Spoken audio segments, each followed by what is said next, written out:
Friend, आज का topic है कॉम्प्रोमाइज डिक्री। और ये जो कॉम्प्रोमाइज डिक्री या कॉम्प्रोमाइज ऑफ सूट का जो टॉपिक है, जैसा कि हम लोग लास्ट क्लास में डिस्कस किए थे, ऑर्डर 23 और रूल 1। ऑर्डर 23 में हम लोग देखे थे, जो रूल 1 था वो डील करता है withdrawal and adjustment of the shoot. तो rule 1 of order 23 talks about the withdrawal of shoot and abandonment of the part of claim, जो हम लोग ऑलरेडी डिस्कस कर चुके हैं। और रूल 2 जो था, rule 2 of order 23 says about the limitation of filing the fresh suit granted under rule 1 of sub rule 3 of the CPC। ये टॉपिक हम लोग ऑलरेडी डिस्कस कर चुके हैं। और आज जो मोस्ट इंपॉर्टेंट टॉपिक है, जो ऑर्डर 23 का रूल 3 कहता है, वो है कॉम्प्रोमाइज ऑफ शूट। अब हम देखेंगे कि जब प्लेंटिफ के द्वारा सूट इंस्टीट्यूट किया जाता है और सूट इंस्टीट्यूट करने के बाद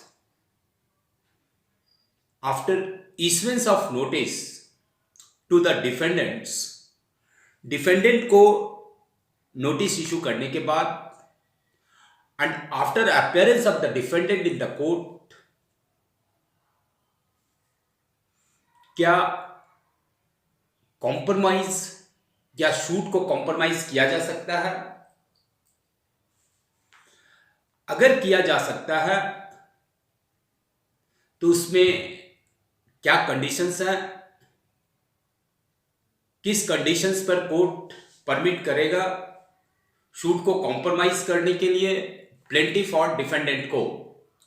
तो ये सारा प्रोविजंस जो है ये मेंशन्ड है ऑर्डर 23 का रूल 3 में। तो रूल 3 में हम लोग देखेंगे जो बेयर एक्ट्स का जो लैंग्वेज है, वो बेयर एक्ट का लैंग्वेज कहता है कि where it is proved to the satisfaction of the court। क्या कहता है? where it is proved to the satisfaction of the court that a shoot has been adjusted wholly or in part by any lawful agreement or compromise in writing or signed by both the parties। Both the parties means signed by the plaintiff and the defendants। Rule 3 further says that where the defendant satisfies the plaintiff in respect of whole or any part of subject matter of the suit, in that situation the court shall order such agreement or compromise or satisfaction to be recorded and shall pass a decree in accordance with compromise and the agreement। ये bare act का language है। क्या मतलब है? क्या कहता है? Where it is prove to the satisfaction of the court. इसका मतलब है कि जहां कोर्ट इस बात से सेटिस्फाइड हो जाता है और जो पार्टीज टू द शूट है, प्लेंटिफ और डिफेंडेंट, यह प्रूफ कर देता है कि शूट एडजस्ट हो सकता है या हो गया है, पूर्ण रूपेण, होली और पार्टली, और वो जो होगा वो लिखित रूप में होगा, इन राइटिंग होगा and signed by both the parties, हस्ताक्षर से, डिफेंडेंट का और प्लेंटिफ का। और इस तरह से जब डिफेंडेंट और प्लेंटिफ कोर्ट को सेटिस्फाइड कर देता है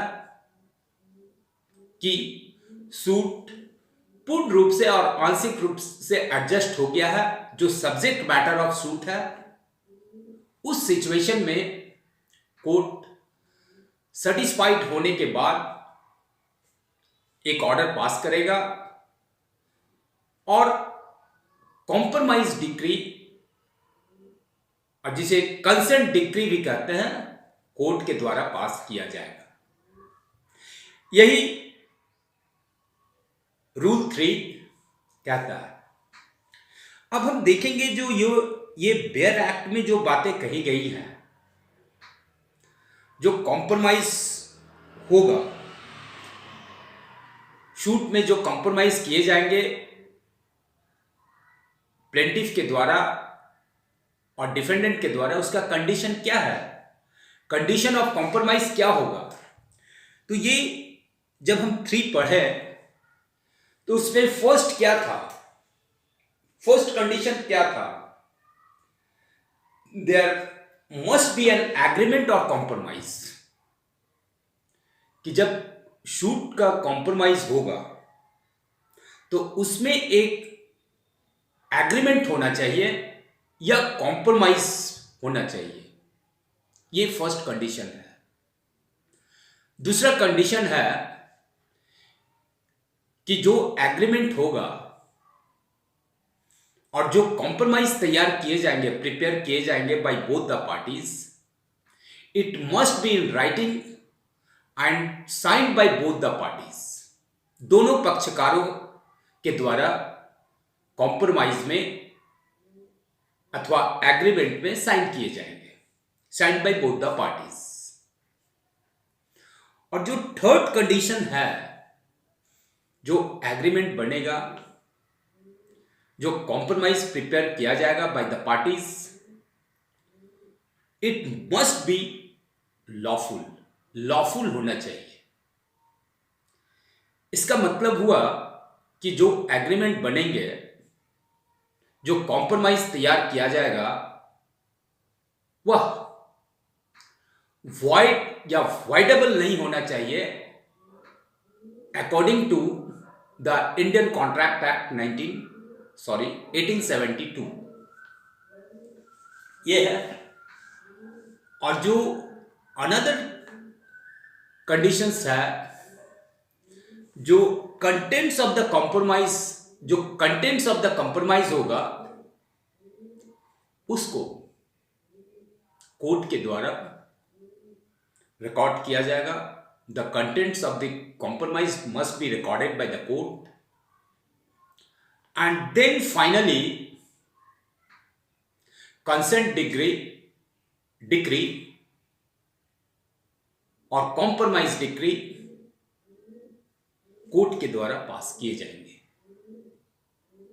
यही कंडीशंस है कॉम्प्रोमाइज डिक्री और कॉम्प्रोमाइज सूट का।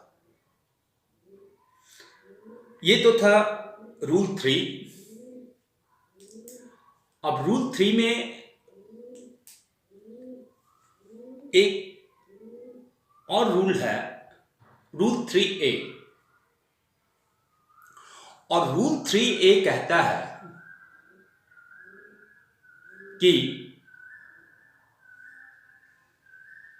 जो कॉम्प्रोमाइज डिक्री होगा, rule 3A talks about the filing of fresh suit. और ये कहता है कि जो कॉम्प्रोमाइज डिक्री होगा या जो कंसेंट डिक्री होगा उसमें फ्रेश सूट लाई नहीं करेगा,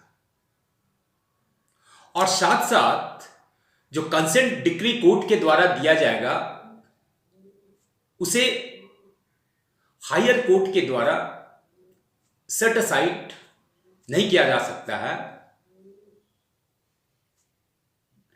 इट मीन्स कि जो कंसेंट डिक्री है, जो कॉम्प्रोमाइज डिक्री होगा, दैट इज नॉट अपेलेबल। इसका प्रोविजंस 96 सीपीसी का सेक्शन 96 का सब सेक्शन 3 में मेंशन किया गया है। यह है रूल 3A। अब रूल 3B कहता है कि जहां पर रिप्रेजेंटेटिव सूट फाइल किया गया है प्लेंटिफ के द्वारा, उस सिचुएशन में कौन कॉम्प्रोमाइज कर सकता है? क्या प्लेंटिफ या डिफेंडेंट सूट को कॉम्प्रोमाइज कर सकता है? तो रिप्रेजेंटेटिव सूट में जैसा कि हम लोग देखे थे कि रिप्रेजेंटेटिव सूट में जो प्लेंटिफ होता है वो रिप्रेजेंट करता है on behalf of many persons जिनका सूट में अपना एक इंटरेस्ट इन्वॉल्व होता है। तो उस स्थिति में जो उस सिचुएशन में रूल 3B कहता है कि सूट में, रिप्रेजेंटेटिव सूट में प्लेंटिफ ना तो एग्रीमेंट कर सकता है ना कॉम्प्रोमाइज इंटर कर सकता है without permission of the court and without leave from the court. और लीव ग्रांट करने के पहले या लीव पिटीशन देने के पहले कोर्ट उन लोगों को नोटिस देगा जो रिप्रेजेंटेटिव सूट में, जिनका रिप्रेजेंटेटिव सूट में इंटरेस्ट इन्वॉल्व है, और उसके बाद ही लीव ग्रांट होगा। और साथ साथ अगर अदर पर्सन्स जिनका इंटरेस्ट सूट में इन्वॉल्व है रिप्रेजेंटेटिव सूट में, कंसेंट आने के बाद ही कॉम्प्रोमाइज या decree, compromise decree, consent decree court के द्वारा पास किया जाएगा। यह हुआ। अभी दूसरा सिचुएशन है, जैसा कि हम लोग पहले क्लास में भी डिस्कस किए थे, withdrawal of suit and abandonment of suit के केस में, कि क्या माइनर या अनसाउंड पर्सन्स के बिहाफ में अगर सूट फाइल होता है तो ऑन बिहाफ ऑफ माइनर और on behalf of unsound person जो नेक्स्ट फ्रेंड होंगे या जो डिफेंडेंट को जो रिप्रेजेंट करेगा, माइनर के लिए जो डिफेंडेंट रिप्रेजेंट करेगा, जिसको अकॉर्डिंग टू ऑर्डर 32, 6 एंड 7 में प्रोविजन मेंशन किया गया है कि वह गार्डियन होगा। तो क्या गार्डियन और नेक्स्ट फ्रेंड के तरफ से माइनर का सूट या अनसाउंड पर्सन का सूट कॉम्प्रोमाइज किया जा सकता है? तो इसका आंसर है according to order 32, rule 6 and 7, minor के बिहाफ में नेक्स्ट फ्रेंड या गार्डियन के द्वारा सूट को कॉम्प्रोमाइज नहीं किया जा सकता है। ये तो हुआ सिचुएशन कॉम्प्रोमाइज का, कि कॉम्प्रोमाइज का क्या कंडीशंस हैं, किस सिचुएशन में कॉम्प्रोमाइज किया जाएगा। रिप्रेजेंटेटिव सूट में कॉम्प्रोमाइज का क्या कंडीशंस है, माइनर के केस में कॉम्प्रोमाइज होगा या नहीं होगा। अब जब डिक्री पास हो गया, कंसेंट डिक्री कोर्ट के द्वारा, कॉम्प्रोमाइज डिक्री, तो अब एक प्रश्न उठता है कि क्या यह डिक्री को कैसे एग्जीक्यूट किया जाएगा, क्या प्रोविजंस है for execution of compromise decree.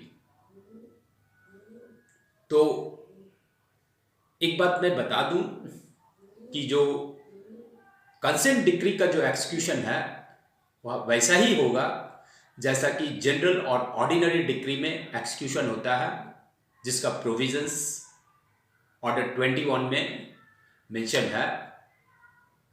और जो डिक्री जो होगा, जैसा कि सेक्शन 96 ऑफ द सीपीसी कहता है कि every decree is appealable, but section 96 का सबसेक्शन 3 कहता है कि कंसेंट डिक्री और compromise decree is not appealable, appeal नहीं किया जा सकता है। कंसेंट डिक्री को सेट असाइड हायर कोर्ट के द्वारा नहीं किया जा सकता है, बट इसको रिवीजन किया जा सकता है। और ये जो कंसेंट डिक्री का जो रिवीजन होगा वो हाई कोर्ट में होगा, और उसका जो प्रोविजंस जो सेक्शन 115 सीपीसी में है उस प्रोविजंस के तहत फाइल होगा। इस तरह से आज हम लोग देखें compromise decree, compromise suit, and this is all about the compromise decree, consent decree or compromise of suit. Thank you very much.